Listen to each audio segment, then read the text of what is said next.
Hello ಎಲ್ರಿಗೂ ನಮಸ್ಕಾರ. Welcome back to ನಮ್ಮ ರೆಸಿಪೀಸ್. ಇವತ್ತು ನಮ್ಮ ಹಿರಿಯರು ಮಾಡ್ತಿದ್ದಂತಹ ಒಂದು ವಿಶೇಷವಾದ ಪಾರಂಪರಿಕ ರೆಸಿಪಿಯೊಟ್ಟಿಗೆ ನಾನು ಬಂದಿದ್ದೀನಿ. ಇದು ತುಂಬ ಆರೋಗ್ಯಕರವಾದಂತಹ ರೆಸಿಪಿ, ಹಾಗೆ ಅಷ್ಟೇ ಸಾಂಪ್ರದಾಯಿಕ ರೆಸಿಪಿ ಕೂಡ ಆಗಿರುತ್ತೆ. ಇದು ಉತ್ತುತ್ತಿ ಖಾರ ಹಾಗೆ ಅಂಟಿನುಂಡೆ. ಈ ರೆಸಿಪಿನ ವಿಶೇಷವಾಗಿ ಹೆರಿಗೆ ಆದ ನಂತರ ಬಾಣಂತಿಯವ್ರಿಗೆ ಕೊಡ್ತಾರೆ.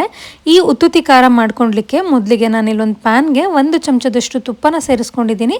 ತುಪ್ಪ ಕರಗಿದ ನಂತರ ಒಂದು 3 ಚಮಚದಷ್ಟು ಅಂಟನ್ನು ಸೇರಿಸ್ಕೊಂಡಿದ್ದೀನಿ. ಈ ಅಂಟನ್ನು ತುಪ್ಪದಲ್ಲಿ ಚೆನ್ನಾಗಿ ಹುರಿದ್ರೆ ಹರಳು ಥರ ಆಗತ್ತೆ. ಅದಾದ ನಂತರ ಚೆನ್ನಾಗಿ ಹರಳ್ಕೊಂಡ್ಮೇಲೆ ಇದನ್ನು ಒಂದು ಬೌಲ್ಗೆ ತೆಗೆದು ಪಕ್ಕಕ್ಕೆ ಇಟ್ಕೊಳ್ತಾ ಇದ್ದೀನಿ. ಅದಾದ ನಂತರ ಅದೇ ಪ್ಯಾನ್ಗೆ ಒಂದು ದೊಡ್ಡ ಚಮಚದಷ್ಟು ತುಪ್ಪನ ಸೇರಿಸ್ಕೊಂಡಿದ್ದೀನಿ.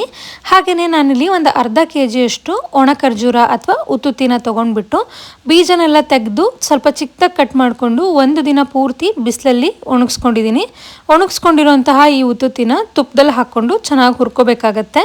ಫ್ಲೇಮ್ನ ಮೀಡಿಯಮಲ್ಲಿ ಇಟ್ಕೊಂಡ್ಬಿಟ್ಟು ಒಂದು 4 ನಿಮಿಷ ಹುರ್ಕೋಬೇಕು. ಈಗ ಸುಮಾರು ಒಂದು 3ರಿಂದ 4 ನಿಮಿಷ ಆಗಿದೆ. ಉತ್ತುತ್ತಿ ಕೂಡ ಚೆನ್ನಾಗಿ ಹುರಿದಿದೆ. ಹುರಿದಿರೋಂತಹ ಉತ್ತುತ್ತಿನ ಒಂದು ಪ್ಲೇಟ್ಗೆ ತೆಗೆದುಬಿಟ್ಟು ಅದೇ ಪ್ಯಾನ್ಗೆ 1 ಚಮಚದಷ್ಟು ತುಪ್ಪನ ಸೇರಿಸ್ಕೊಂಡು ನಾನಿಲ್ಲಿ ಒಂದು 100 ಗ್ರಾಮಷ್ಟು ಬಾದಾಮಿನ ಸೇರಿಸ್ಕೊಳ್ತಾ ಇದ್ದೀನಿ. ಹಾಗೆಯೇ ಬಾದಾಮಿ ಸ್ವಲ್ಪ ಫ್ರೈ ಆದ ನಂತರ ಇದರೊಟ್ಟಿಗೆ ಒಂದು 100 ಗ್ರಾಮಷ್ಟು ಗೋಡಂಬಿನ ಸೇರಿಸ್ಕೊಳ್ತಾ ಇದ್ದೀನಿ. ಗೋಡಂಬಿ ಅಲರ್ಜಿ ಇರೋವಂಥವರು ಅವಾಯ್ಡ್ ಮಾಡ್ಬೋದು. ಈ ಬಾದಾಮಿ ಹಾಗೆ ಗೋಡಂಬಿ ಎರಡೂ ಕೂಡ ತುಪ್ಪದಲ್ಲಿ ಚೆನ್ನಾಗಿ ಫ್ರೈ ಆದ ನಂತರ ಇದರೊಟ್ಟಿಗೆ 1 ಬೌಲಷ್ಟು ಪಂಪ್ಕಿನ್ ಸೀಡ್ಸ್ ಅಥವಾ ಕುಂಬಳಕಾಯಿ ಬೀಜನ ಸೇರಿಸ್ಕೊಳ್ತಾ ಇದ್ದೀನಿ. ಹಾಗೆಯೇ ಇದು ಕೂಡ ಸ್ವಲ್ಪ ಫ್ರೈ ಆದ ನಂತರ ಇದ್ರ ಜೊತೆ ಸನ್ಫ್ಲವರ್ ಸೀಡ್ಸ್ನ ಸೇರಿಸ್ಕೊಳ್ತಾ ಇದ್ದೀನಿ. ಹಾಗೆಯೇ ಇದರೊಟ್ಟಿಗೆ 1 ಬೌಲಷ್ಟು ಒಣ ದ್ರಾಕ್ಷಿನ ಸೇರಿಸ್ಕೊಳ್ತಾ ಇದ್ದೀನಿ. ನಿಮಗೆ ಸಿಹಿ ಹೆಚ್ಚಿಗೆ ಇಷ್ಟ ಇದ್ದಲ್ಲಿ ಇನ್ನೊಂದು ಬೌಲಷ್ಟು ದ್ರಾಕ್ಷಿನ ಸೇರಿಸ್ಕೋಬೋದು.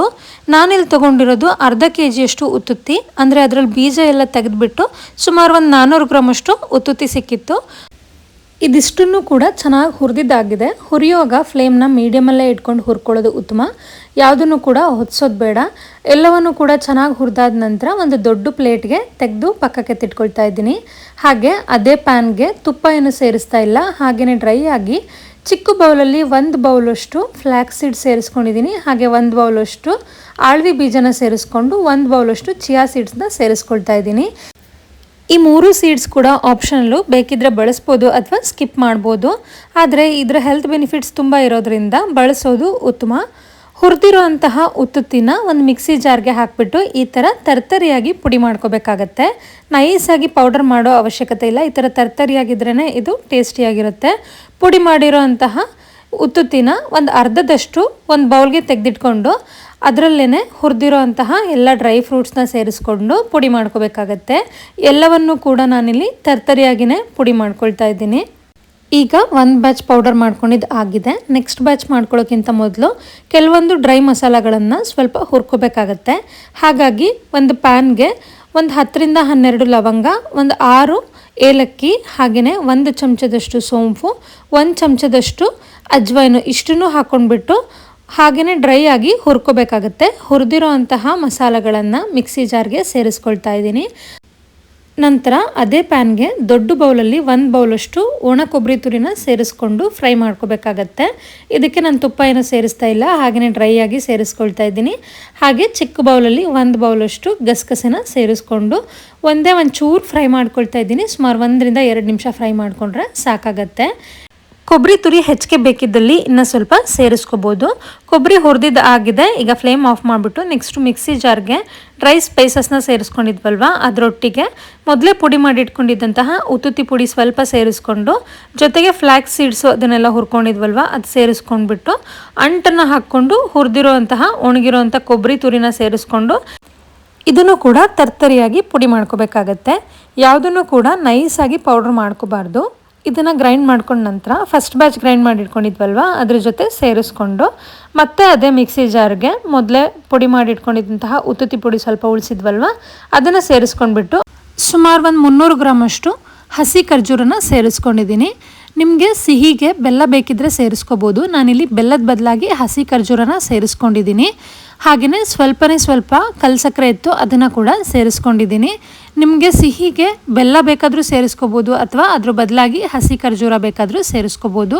ನಾನಿಲ್ಲಿ ಬೆಲ್ಲ ಅವಾಯ್ಡ್ ಮಾಡಲಿಕ್ಕೋಸ್ಕರ ಹಸಿ ಖರ್ಜೂರ ಸೇರಿಸ್ಕೊಂಡಿದ್ದೀನಿ. ಈ ಥರ ಹಸಿ ಖರ್ಜೂರ ಸೇರಿಸೋದ್ರಿಂದ ನ್ಯಾಚುರಲ್ ಟೇಸ್ಟ್ ಇರುತ್ತೆ, ಹಾಗೆಯೇ ಉಂಡೆ ಕಟ್ಟಲಿಕ್ಕೂ ಕೂಡ ಸುಲಭ ಆಗುತ್ತೆ. ಇದ್ರ ಜೊತೆಗೆ ಒಂದೇ ಒಂದು ಚಿಟಕಿಯಷ್ಟು ಉಪ್ಪನ್ನು ಸೇರಿಸ್ಕೊಳ್ತಾ ಇದ್ದೀನಿ. ಹಾಗೆಯೇ ಇದಕ್ಕೆ ಮೇನ್ ಇಂಗ್ರೀಡಿಯೆಂಟ್ ಅಂದರೆ ಜಾಯಿಕಾಯಿ. ಈ ಜಾಯಿಕಾಯಿನ ಹಾಕೋದ್ರಿಂದ ಈ ಉತ್ತುತ್ತಿ ಖಾರದ ಫ್ಲೇವರ್ ತುಂಬಾ ಚೆನ್ನಾಗಿರುತ್ತೆ. ಹಾಗಾಗಿ ಜಾಯಿಕಾಯಿನ ಈ ಥರ ತುರಿದು ಸೇರಿಸ್ಕೊಳ್ತಾ ಇದ್ದೀನಿ. ಏನು ಹಾಕೋದು ಮಿಸ್ ಮಾಡಿದ್ರೂ ಜಾಯಿಕಾಯಿ ಹಾಕೋದು ಮಾತ್ರ ಮಿಸ್ ಮಾಡಿಬಿಡಿ. ಜಾಯಿಕಾಯಿ ಹಾಕೋದ್ರಿಂದ ಒಂದು ಒಳ್ಳೆ ಪರಿಮಳ ಬರುತ್ತೆ, ಅದ್ರ ಘಮನೇ ಬೇರೆ. ಈ ಥರ ಎಲ್ಲ ಚೆನ್ನಾಗಿ ಕೈಯಿಂದ ಮಿಕ್ಸ್ ಮಾಡ್ಕೊಳ್ಳಿ. ಹುಡಿ ಆಗಬೇಕು, ಅಲ್ಲಿವರೆಗೂ ಕೂಡ ಚೆನ್ನಾಗಿ ಮಿಕ್ಸ್ ಮಾಡ್ಕೊಳ್ಳಿ. ನಾವು ಇದಕ್ಕೆ ಸೋಂಪು ಮತ್ತು ಅಜ್ವಾನ್ ಸೇರಿಸಿದೀವಲ್ವ, ಅದನ್ನು ಸೇರಿಸೋದ್ರಿಂದ ಡೈಜೆಷನ್ಗೆ ಹೆಲ್ಪ್ ಆಗುತ್ತೆ. ಈ ಥರ ಚೆನ್ನಾಗೆಲ್ಲ ಮಿಕ್ಸ್ ಮಾಡಿದ ನಂತರ 1 ರಿಂದ 2 ಚಮಚದಷ್ಟು ತುಪ್ಪನ ಸೇರಿಸ್ಬಿಟ್ಟು ಮತ್ತೊಮ್ಮೆ ಚೆನ್ನಾಗಿ ಮಿಕ್ಸ್ ಮಾಡ್ಕೊಳ್ಳಿ. ಈ ಉತ್ತುತ್ತಿ ಖಾರನ ವಿಶೇಷವಾಗಿ ಹೆರಿಗೆ ಆದ ನಂತರ ಬಾಣಂತಿಯವರಿಗೆ ಕೊಡ್ತಾರೆ. ಹಾಗೆಯೇ ಋತುಮತಿ ಆಗಿರುವಂತಹ ಹೆಣ್ಮಕ್ಳಿಗೆ ಮತ್ತು ಯಾವುದೇ ಥರ ಆಪ್ರೇಷನ್ ಆದ ನಂತರ ದೇಹ ದುರ್ಬಲ ಆಗಿರುತ್ತಲ್ವ, ಹಾಗಾಗಿ ಬೇಗ ಚೇತರಿಸ್ಕೊಳ್ಳಿ ಅಂತ ಉತ್ತುತ್ತಿ ಖಾರನ ಕೊಡ್ತಾರೆ. ಈ ಥರ ಉಂಡೆ ಮಾಡಿಟ್ಟು ಕೂಡ ಬಳಸ್ಕೋಬೋದು, ಅಥವಾ ಪುಡಿ ಹಾಗೆ ಇಟ್ಕೊಂಡು ಕೂಡ ಬಳಸ್ಕೋಬೋದು.